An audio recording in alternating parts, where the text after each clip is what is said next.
I mean, I think at the most kind of just relational, what I have found in my own life is that the anxiety and fear about having a hard conversation or raising something that might ruffle feathers was almost always worse.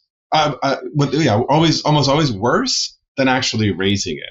I think, I mean, I don't know. Your first question has cast me back into my law school days, and I remember just an early experience when I was, I think, first kind of leaning into this idea that conflict was not the bad thing. It was how you handled it that could be bad.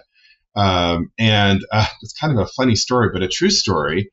I had a very dear friend who got dumped by his girlfriend. And I felt like for the 3 or 4 weeks after that, every single night, I would spend hours on the phone with this person, trying to comfort them, trying to problem solve. And I would say things like, "You're better than she is," or "You'll get over it," or "Maybe you should try again and she'll take you back." And then I just had this realization that actually, in many respects, I was like filling in as the emotional support for this now gone girlfriend. And what I had to do is say something like, "I can be a friend to you, but I can't actually be your counselor, and I can't also be your significant other." And that was hard for me because it felt like I was letting someone down, right? And a lot of us, and certainly high-performing executives, we fear letting someone down.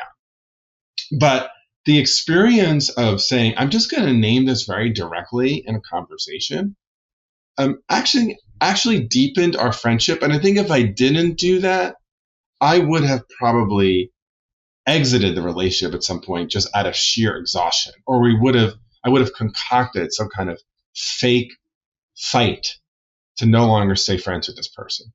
And I think that was the first time that I realized confronting something that would feel difficult in a relationship that might cause something that would feel like conflict, or at least for me, it felt like that, actually could have a good outcome.